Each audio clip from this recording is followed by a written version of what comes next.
আজকে আলোচনা করব ধনুরাশি। ধনুরাশি ফেব্রুয়ারি 2025টা কেমন যাবে। ধনুরাশি রাশিচক্রের নবম রাশি, 9 নম্বর রাশি কিন্তু ধনুরাশি। রাশির অধিপতি কিন্তু বৃহস্পতি। দেখুন, নবম স্থান মানে হচ্ছে আমাদের ভাগ্যের জায়গা, এবং রাশির অধিপতি যেহেতু বৃহস্পতি, বৃহস্পতি আমাদের সম্পদ যেমন দেয়, আমাদের জ্ঞান দেয়, আমাদের বিবেক দেয়, আমাদের অর্থ প্রতিপত্তি দেয়। বৃহস্পতি থাকলে মানুষ ঈশ্বরের প্রতি বিশ্বাস রাখে, মানুষ নিজেকে কিছুটা হলেও জ্ঞানী তৈরি করে, কষ্টের মাধ্যমে হোক, অন্য মানুষের থেকে ঘাত প্রতিঘাতের মাধ্যমে হোক। তো ধনুরাশির মানুষদের কিন্তু আমি বলবো আজকের এই ভিডিও থেকে, আপনারা এই মাসটা, ফেব্রুয়ারি মাসটা আপনার ভাগ্য কতটা আপনার সাথ দেবে, কোন কোন দিক থেকে আপনি লাভবান হবেন, কোন কোন জায়গা থেকে আপনার অর্থ আসতে পারে, টোটালটাই বলবো। দেখুন, ধনুরাশিকে বলা হয় রাজার মতন রাশি। অর্থাৎ ধনুরাশির মানুষরা কিন্তু যথেষ্ট ল্যাভিশ লাইফ লিড করেন, অত্যন্ত শৌখিন হয় ধনুরাশির মানুষরা। এবং ধনুরাশির মানুষরা আমি দেখেছি, কারণ আমার দীর্ঘ কর্মজীবনে এই জ্যোতিষর আজকে 19 বছর রানিং, আপনারা জানেন। এই 19 বছরের কর্মজীবনে আমি প্রচুর ধনুরাশির জাতক জাতিকা দেখেছি। তারা কিন্তু যথেষ্ট সুন্দরের প্রতি আসক্তবান থাকে, তারা মানুষের সাথে সুন্দর করে কথা বলতে ভালোবাসে, এবং তারা কিন্তু জীবনটাকে খুব সুন্দর করে তৈরি করার চেষ্টা করে। এবং সর্বোপরি ধনুরাশির মানুষরা কিন্তু যথেষ্ট হ্যাপি লাইফ লিড করে। এবং আমি দেখেছি বেশিরভাগ ধনুরাশির মানুষ, মানে 80%, তারা পৈতৃক সূত্রে কিন্তু পিতামাতার সাহায্য পায়। পিতামাতার মধ্যে কোনো না কোনো মানুষের কিন্তু তারা সাহায্য পায়। অর্থাৎ তাদের কিন্তু মানে জন্মটা কিন্তু অত্যন্ত ভালো জায়গায় হয়। ভালো জায়গা বলতে মানে অবস্থা সম্পন্ন তারা থাকে, তারা বাল্যকালে অন্তত অবস্থা সম্পন্ন থাকে। পরবর্তীকালে তাদের ভাগ্যের জায়গা হয়তো নষ্ট হতে পারে। বেশিরভাগ ক্ষেত্রে আমার অভিজ্ঞতায় আমি কিন্তু এই জিনিসটা লক্ষ্য করেছি। এবার ধনুরাশির ক্ষেত্রে আমাদের বুঝতে হবে, ধনুরাশির ক্ষেত্রে আপনার রাশির অধিপতি দেখুন কোথায় আছে। সব থেকে বড় বিচার কিন্তু এইটাই। তাহলে আমরা যদি দেখি ধনু, মকর, কুম্ভ, মীন, মেষ, বৃষ, আপনার রাশির অধিপতি কোথায় আছে? আপনার রাশির অধিপতি কিন্তু আছে আপনার রাশির ষষ্ঠে, অর্থাৎ বৃহস্পতি। তাহলে লক্ষ্য করুন, আপনার রাশির অধিপতি যদি ষষ্ঠে থাকে, সেই ক্ষেত্রে কিন্তু আপনি সমস্যায় পড়বেন। মানে আপনার চতুর্থপতি ষষ্ঠে। ধনু, মকর, কুম্ভ, মীন, মীনের অধিপতিও বৃহস্পতি, ধনুর অধিপতিও বৃহস্পতি। তাহলে আপনার রাশির অধিপতি প্লাস চতুর্থপতি যদি ষষ্ঠে থাকে, অর্থাৎ আপনার সুখের জায়গায় বাধা। এবার প্রশ্ন হচ্ছে, তারপরেও আপনি সুখটা কি পাবেন? আমি বলবো পাবেন। তার কারণ দেখুন, আপনার 4th হাউসে কিন্তু দৈত্যগুরু কিন্তু ঢুকেছে। দৈত্যগুরু শুক্রাচার্য, অর্থাৎ শুক্র গ্রহ, ভেনাস কিন্তু আপনার 4th হাউসে কিন্তু এখন তুঙ্গস্থ, অর্থাৎ আপনার মীন রাশিতে কিন্তু তুঙ্গস্থ। ধনুরাশির ক্ষেত্রে যেটা শুভ হবে সেটা হচ্ছে, দেখুন 4th হাউস যেহেতু আমাদের সুখের জায়গা, তো এই ক্ষেত্রে আমি বলবো আর একটা ক্ষেত্র আমাদের বুঝতে হবে, সেটা হচ্ছে একটা ক্ষেত্র বিনিময়। দেখুন, একটা যোগ হয়েছে, কারণ মীন রাশি হচ্ছে বৃহস্পতি রাশি, আবার বৃষ রাশিও কিন্তু শুক্রের রাশি। তাহলে যখনই মনে রাখতে হবে, যখন ক্ষেত্র বিনিময় হবে, যখন এই ক্ষেত্র বিনিময় হলে জানবেন সবসময় ভালো ফল দেয় গ্রহরা। অর্থাৎ তুমি আমার ঘরে আছো, আমি তোমার ঘরে আছি, একটা নিজেদের মধ্যেই কিন্তু একটা বোঝাপড়া চলে আসে। তো এই সুবাদে কিন্তু ধনুরাশির মানুষরা কিন্তু এখন বাড়ির যত রকমের প্রবলেম আছে এই মাসে, আমি বলবো বাড়ি তৈরি করা, বাড়ি বানানো, জমি করা, নতুন কোনো বাড়ি কেনা বা ফ্ল্যাট কেনা।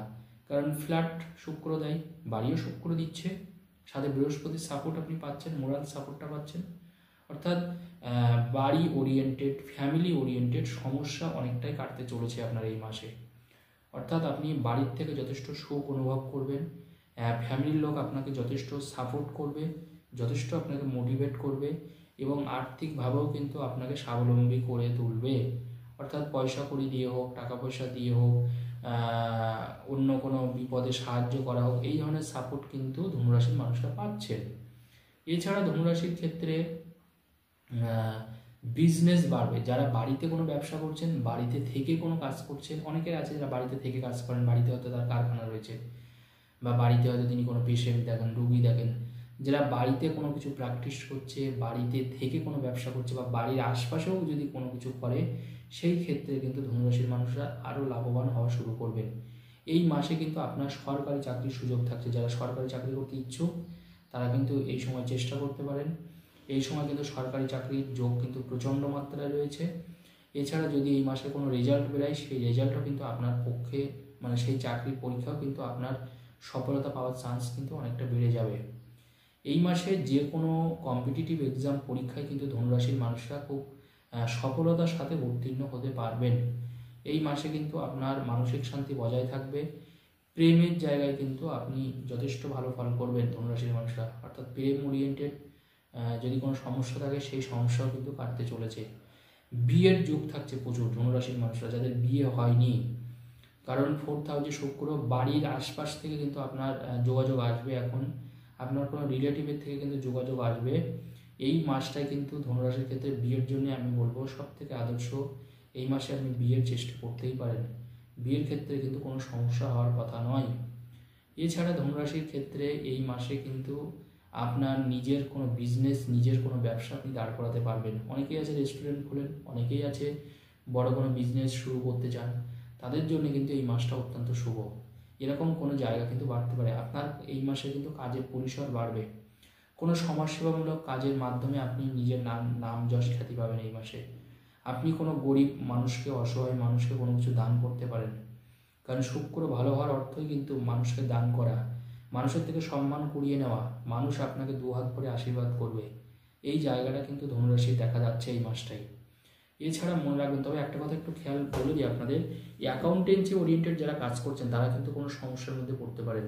ভুল কোনো ভুল কোনো হিসাব করা বা কোনো সিলি মিস্টেক করা, হয়তো যে মিস্টেকটা তো সামান্য মিস্টেক, আপনি হয়তো ভুলবশত করে ফেলেছেন, এরকম জায়গায় কিন্তু আপনার সমস্যা আসতে পারে। যারা অ্যাকাউন্টেন্সি ওরিয়েন্টেড কাজ করেন, টাকা পয়সার হিসাবপত্র রাখেন, তারা কিন্তু পুরো মাসটা জুড়ে কিন্তু একটু সজাগ থাকবেন, বিশেষ করে শুক্র যতদিন মীন রাশিতে আছে, না হলে কিন্তু একটা বদনাম আপনার এই দিক থেকে আসতে পারে। আর একটা ভালো জিনিস আছে ধনুরাশির ক্ষেত্রে, যানবাহন কেনার সুযোগ থাকছে, 2 হুইলার 4 হুইলার, অর্থাৎ আপনি যদি কোনো গাড়ি কিনতে চান এই মাসটায় চেষ্টা করতে পারেন, এটা আপনার জন্য অত্যন্ত ভালো। বাড়িতে কোনো রিপেয়ার করার প্রয়োজন থাকছে কিন্তু, বাড়িতে কোনো কারেন্ট ওরিয়েন্টেড দিয়ে ব্যবহৃত হয়, কোনো এসি বলুন, কোনো ফ্রিজ বলুন, কোনো গিজার বলুন, এরকম ইলেকট্রনিক্স ওরিয়েন্টেড কোনো জিনিস মেরামতি হতে পারে বা সেটাকে কিন্তু রিপেয়ার হতে পারে এই মাসে, সেই জিনিসটা খারাপ হতে পারে। কিন্তু শরীর স্বাস্থ্যের দিক থেকে আমি বলবো এই মাসে কিন্তু সুগার অনেকটা কন্ট্রোলে থাকবে। যারা হাই সুগারের পেশেন্ট আছেন, যারা ডায়াবেটিসের সমস্যায় ভুগছেন, তারা কিন্তু এই মাসে অনেকটা রিলিফ পাবেন, অনেকটা ভালো থাকবেন। এই মাসে কিন্তু আপনি ভ্রমণ যোগ থাকছে, আগেই বলেছি। তবে মানসিক শান্তিটা কিন্তু প্রচুর থাকবে। যাদের পরিবারে সবসময় ঝগড়া ঝামেলা হয়, মানসিক শান্তি থাকে না, তাদের ক্ষেত্রে কিন্তু যথেষ্ট শুভ এই টাইমটা। এবং এই সময় কিন্তু আপনার আরেকটা জিনিস হতে পারে, সেটা হচ্ছে আপনার এই মাসে কিন্তু প্রচুর গয়নাগাটি কেনার যোগ আছে, অর্থাৎ কোনো স্বর্ণ অলংকার, অনেকেই আছে সোনা ইনভেস্টমেন্ট করে থাকেন, তো এই মাসে কিন্তু স্বর্ণ অলংকারে আপনার কিন্তু ইনভেস্টমেন্ট হতে পারে। স্বর্ণ অলংকার থেকে মোটা কোনো গিফট বা রিটার্ন গিফট কিন্তু আপনি পেতে পারেন, সেই যোগটা কিন্তু থাকছে। আজকের আলোচনা এই পর্যন্ত ধনুরাশির ক্ষেত্রে। যদি ভিডিও ভালো লাগে অবশ্যই লাইক ও সাবস্ক্রাইব করবেন। ধন্যবাদ।